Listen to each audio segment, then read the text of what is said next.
G'day and welcome to Mark and Sam After Work. Today I want to bring to everyone three actually, frequently asked questions or frequently asked questions answers, which is really more a general thread of things. Listen, the first one, well I'll go all three. Basically there is why do we use yards, why do we use the Imperial system is one of the questions. Another one of the questions is why, basically, or more references to bullets losing stability and regaining stability. Bullets being inaccurate at one distance and accurate again at another distance. And a few things that go around down that road. And the last one is, what was the last one? The last one was basically setting up how you go with your rifle, asking questions and developing a rifle and building rifles and that sort of stuff. But a general one is more a sort of an overall for a particular grain of trying to find out bits and pieces, trying to set things up and sort things out with your rifle and deal with issues with your rifle. So what I want to start with? I'll start with the Imperial one. Imperial versus metric. I suppose the reason I use yards, there's a few reasons. It started in the very early days of, well, I suppose to start off with me, I'm 57 years old. That means that I grew up in Imperial, and while I was at school, things changed over to metric. So I have both things in my head. I'm also a mechanic, and mechanics still have to work in Imperial. We still work on cars, we still use Imperial spanners. Not Whitworth, that's another conversation altogether, but in the Imperial side of things we do it a lot. So we have to understand and are very familiar with 9/16 and 3/8 and 11/16 and foot-pounds of torque, and there's lots of things in our world. We also have to work in the metric world as well. And in our Imperial world, there's things that make more sense in the Imperial world when the standards of bolts and things like that actually are more sensible in the Imperial world than the metric world. And I'm constantly doing the conversions. When I work out compression ratios on a 416 or a 427, then I tend to work in millimeters, and I work out the millimeters to give me compression ratios and using cc's and millimeters. But then I'm also talking directly in 4-inch bores and 4-inch strokes, and so I'm very bilingual, as it were, in the way I look at numbers. And I suppose then I go into the world, and it's for all the wonder of the metric system with the decimal system, so units of 10 and millimeters and meters and kilometers. By the way, centimeters is, although it's a real thing, it's not really a used thing by anyone who does any engineering and that side of things. So we have microns and millimeters, and is where we really go. That works really well in itself in a set of numbers. In some fashions it doesn't correlate to our world quite so well. We don't have 10 seconds, or we don't have 100 seconds in a minute, we don't have 100 minutes in an hour, we don't have 10 hours in a day, we don't have any of that sort of stuff. That doesn't really work. You also look at our degrees, which is one of the places where the metric system, even in our milradian system, has to go back to 360 degrees when it looks at rotation and looks at angles. So we've got 360 degrees, and there's 60 minutes to a degree, and there's 60 seconds to a minute, exactly the same as in our time. So there's things, and I can get complicated in explaining how much the Imperial system was a very thoroughly designed system that just didn't add up quite so easily, but actually was designed to fit our world very, very thoroughly. But I also see the negatives to it. So for me, the Imperial system works really well with MOA, with 1 minute is 1 inch at 100 yards, which is then 20 inches at 2,000 yards. That stuff works really nicely, and I know your mill can do the same thing at 100 meters and the 1,000 meters and that sort of stuff, 0.1 of a mil, that side of things. So for me, but the correlation, once you come back to minutes and seconds and degrees being so neatly grooved in, works really nicely for me. And I suppose the last piece I say to go with that is at the beginning of things, a little bit of making something look a little bit more impressive. You know, 2,000 yards is more impressive sounding than 1,900 meters, and that's the same distance. So there's a little bit of getting that bigger number. Getting to 3,000 yards was a big step for us to get to. 3,000 meters was a bigger step. But for most people, saying 3,000 yards and 3,000 meters, it's not a lot different. So listen, a little bit of that's ego or trying to reduce the boundaries a little bit to start off with. But that's the reason I use yards in one sense. In another sense, and coming back to it, is guns really are more Imperial. Now I know a whole heap of people just huffed and slammed their hands down the table or didn't like that. But tell me folks, what twist is your barrel? Yeah, exactly. It's 1 in 12, it's 1 in 10, it's 1 in 8, it's 1 in 7. Those are inches you're talking about. So calibers, obviously there are the metric calibers we talk about now, but largely in your 300s, in your 308s, in your 260s, in your 338s and that sort of stuff, once again you're talking inches. You jump, listen, some people do talk about go into millimeters and know it. I know that there's 25.4 millimeters in an inch and that there's 1 millimeter to 40 thou, so I can do the conversion in my head fairly quickly. But most people, when you talk jump, you're talking thou. When you're talking grains, I think grains comes from even before the imperial system. So, we're talking grains of black powder. So, but grains is something we talk. What are the other things I wrote down quickly so I had them all? Largely, there's people who use meters per second. Largely, we use feet per second. Once again, in the way of muzzle velocity. Threads, we got them all over the place. 5/8 by 24, the 1/2 inch by 28. There is metric threads as well, but a lot of our threads are Imperial. The trigger pressure, largely, there are certainly people who use their kilogram. It sounds like a heavy, it's at 2.2 pounds, but largely when we talk trigger pressure, we talk about pounds. Largely we talk about the pressure inside your round and what pressure is, 60,000 psi and that sort of stuff. Pounds per square inch. Grains, twist, azimuth, as I said, on that side of things. MOA, jump, yeah, okay. So those are the bits and pieces. Largely, I suppose what I would say is the imperial system can completely do a rifle. The metric system starts to struggle in places. But I get it. Some people were born that way, not born that way. Some people they've had metric in their system the whole life, and they want to want to do everything with rifles that suits in the metric system. Completely understand it. I completely get and use the Milradian system. But for me, the fallback, I suppose, and like I said, a little bit from where I started, but realistically, I like the way it fits better. The Imperial system, in so many ways, fits our world and fits firearms better, from my perspective anyway. That's the first one. Okay, the next one, listen, and this goes into what I'll do now is the bullet stability thing. Now, I've spoken about bullet stability and your twist and your spin and gyroscopic stability and flight stability and that sort of stuff. So those are particular things that we're referencing to. But what we're actually talking about here is people who have this thought. I hear it mentioned in a few fashions. One would be the guys at the range who have a 300 Win Mag or a 378 Weatherby Magnum, or they have some 338 Lapua. These guys that are shooting at the range, and you hear reasonably commonly, oh, this thing doesn't group properly at 100 yards. It's got to be out further before it groups properly. Now, there's a logic to that in two fashions. One is, when a guy's at the range with his 338 Lapua and he's shooting an 1.5 group, and there's a guy next to him with a 223 who's shooting a 1/4 inch group, how can that guy save face with his 300 with his 338? That actually what he's struggling with is he's struggling with shooting it because it's pushing him around a lot. It probably needs better setting up, whereas the 223 needs very little because there's a lot more thump going on and he's got a bigger grip. So the thing that they naturally, it's also an internal excuse that, oh no, it doesn't grip properly until it's right out there. But they don't really get to shoot it much out there. It's really more that they're struggling. But it comes from a real logic.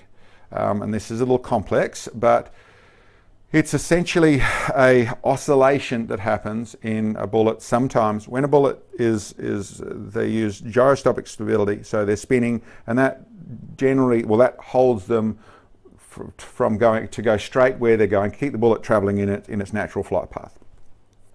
What can happen, as you'll see sometimes in a spinning top, is the spinning top actually has this sort of wobble thing that then settles back down to a straight spin. Now, that's what they're talking about. And this is old school target shooters and things as well. Will tell you once you go to too much spin, or the maybe even the optimum spin, going faster, is you can end up where the bullet is traveling in a straight form, but it's actually doing a rotation like this around where its path is. And that's what they're actually talking about, is that when you fire it, it comes out and it's doing this oscillation that then comes back and travels straight.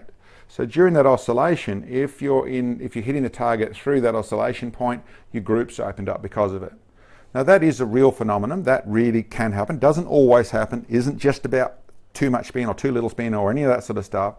And there's huge complexities about why that happens and when it happens. But that is a real phenomenon. So that is what people are referring to. But generally, that isn't what the problem is.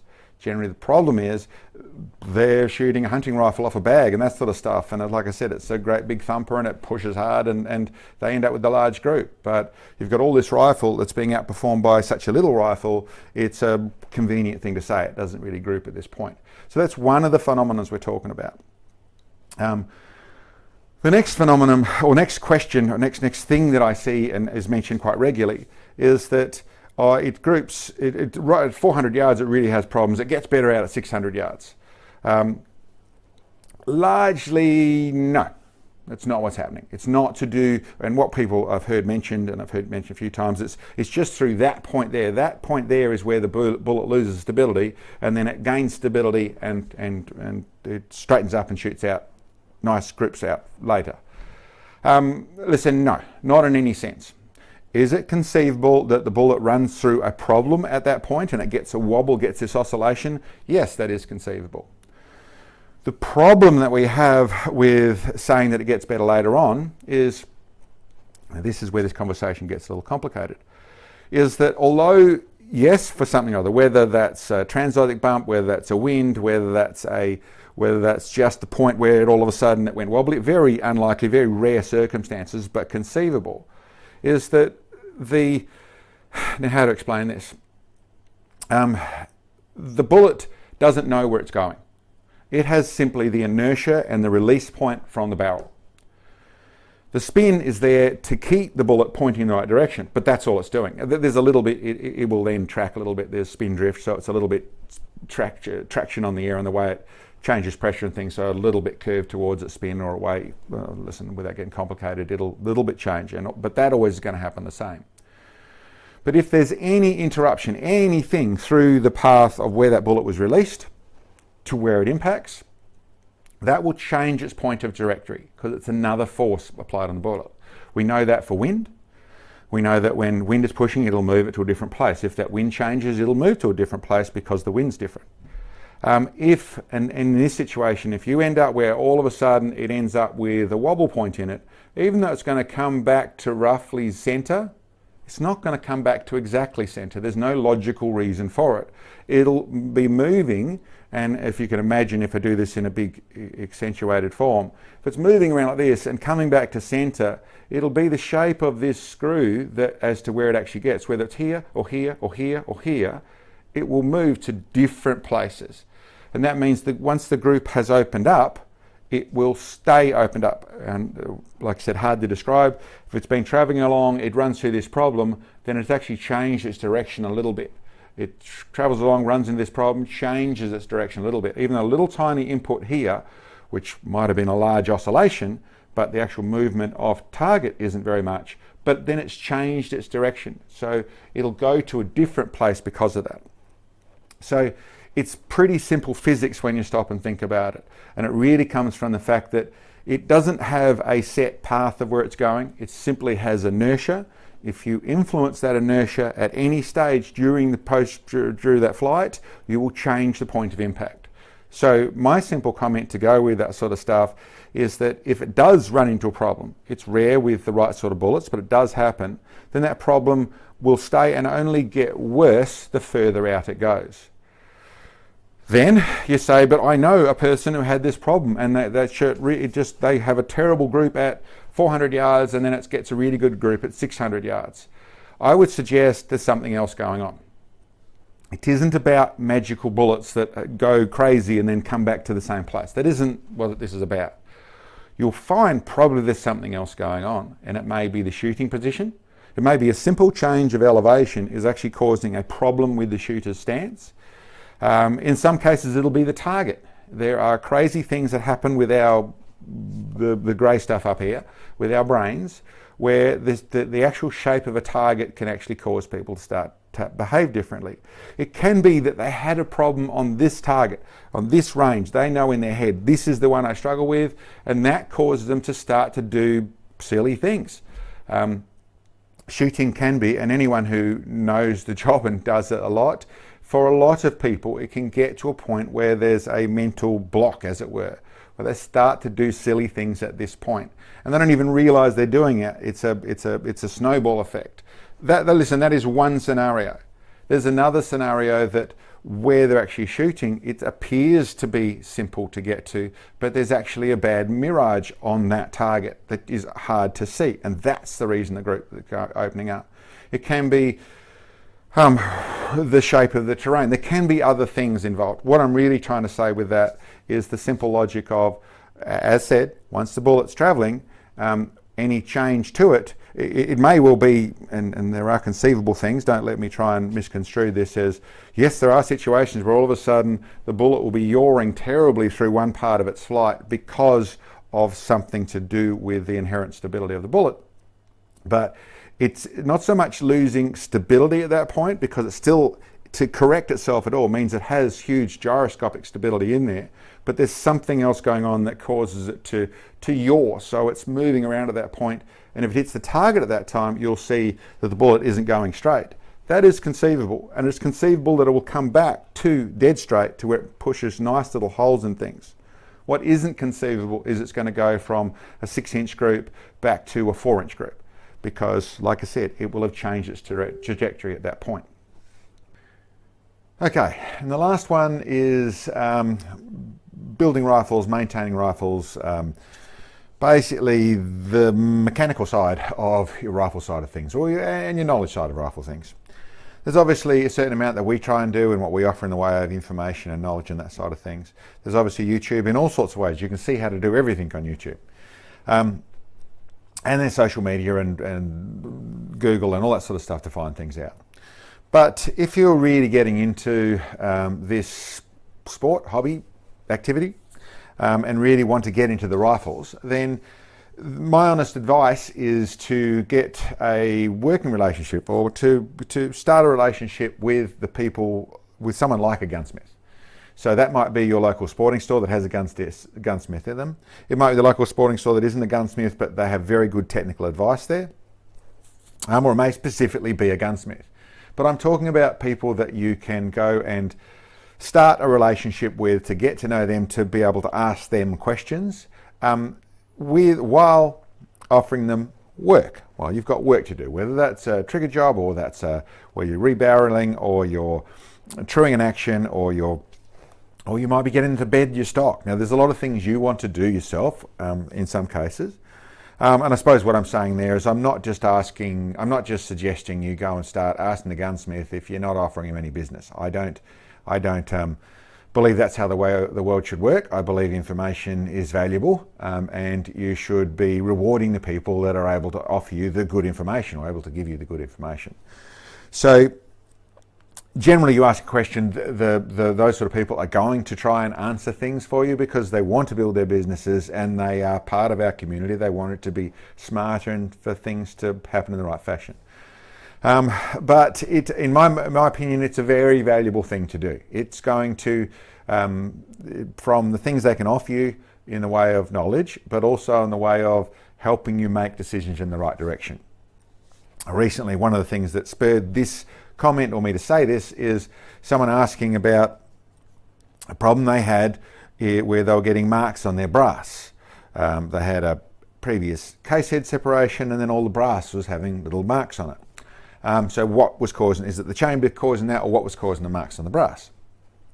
Now, the simple thing is with that sort of stuff, I try and steer clear of that to a degree and suggest to go and see the gunsmith. Now, there's a simple reason for that in that situation, which actually fits most situations. Is the question shouldn't have been what's causing the marks on the brass. The question should have been what caused the case head separation, because there's your problem. That's the main clue. The things afterwards, there may be a witness mark on there causing it, but it's probably all the cases trying to pull apart, but because probably the headspace is wrong in this rifle. Something's damaged in the bolt, it's been moved, it's been assembled. There's something changed in this process, something wrong in this situation, and it's getting to where we're getting into dangerous areas. But that is a simple question in that sort of thing, as I said, Tim, and as should have already happened. If you have that sort of problem and it isn't obvious, you should be asking someone that really knows to be able to help with that. That's the extreme side of it. The minor side of it is simple things to start off with, by building a relationship, you get to find out what these people are like. You start with small things, you go to bigger things. If you just go and get a rifle built by people you don't know from a bar of soap, it isn't always good. It's not one size fits all. Oils ain't oils, and what I'm saying is there's good and the bad in everything. If you've built a relationship where you can then start to ask some questions, you're also doing a bit of business with them, it makes it worth on both sides of things. And in truth, it's a place where we should be building our community. There is obviously the manufacturers that are flat out selling your products. That all comes through your gun stores and your gunsmiths, the workshops. Those are the heart and soul of our industry, and there is a real benefit, not just in the way of you're supporting our industry that ends up win for you, win for them sort of stuff, but also in the way of building your knowledge and going through to where you do things better. I sort of go through the process of I don't take anybody's information and don't suggest to take anybody's information as the only information. I suggest to learn as you grow to make sense of things yourself. Some people need the whole lot spelled out and need to know everything. And in that situation, once again, better to be going to the people actually having to not only going to take the responsibility as you being their customer, but also down the track when you have issues or you need other help, you're having problem with your load or you're having problems in other situations. If you've already got this working relationship with these people, you've already done a bit of business with them, then that is something that then they are a little bit more obliged. So there's the business strategy to that, but it's actually more a personal thing. They know what you're doing. They get to understand more about what you're doing. As most people in our world, people don't tell them all the story. So sometimes there's that relationship that tells you the rest of that story. He never says he pushes his loads hard, but I've seen his gear. He pushes his stuff pretty hard, I know that. Or he thinks it's running pretty hard, but it's running pretty soft, or the cleaning, or whatever it is. That sort of stuff there is the extra information that lets them help you faster and also lets you correct things and helps you correct things to where it works better for you. Like I said, the relationship bits I'm talking about, supporting our industry in the places that it matters. The small industry close to you is the stuff that the better they are, the better they do their job, the better you get to your staff. Like I said, relationship thing. Anyway, that's my last thought there. I think it's a good thing for anyone going much into it. Just a hunting rifle, sit in the cupboard, okay, yeah, fair enough. You just buy brand new stuff. Well, okay, that's its own way, that supports its own thing, and that does its own thing. But once you start to get into wanting to tweak things, there is knowledge that you should gain, and that's, in my fashion, one of the very good ways to do things.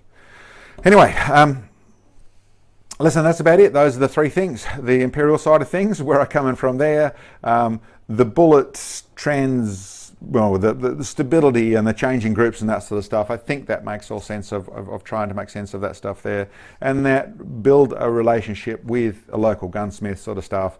I all think valuable things. Hopefully there's some help to some people. And guys, listen, keep in mind, we're trying to grow, so hit that button, subscribe if you haven't subscribed, hit the bell so you get notifications, so you get to see what we're bringing out in our new videos. And we're not a sponsored channel. We don't get paid by anything other than it's out of our pocket or the donations we get from you guys out there. So we really appreciate all that sort of stuff. It is what will keep us going and keep us alive and keep us going forward. So if you can, only if you can, send us some love. And we listen. The moral side of things is good too. The moral support is good too. But if you can do the financial thing, there's a PayPal link below, which actually is our PayPal email. You can go on if you set up and know what you're doing there. Other than that, there, if you go to our 4AW icon down the bottom here, that'll take you to our channel page.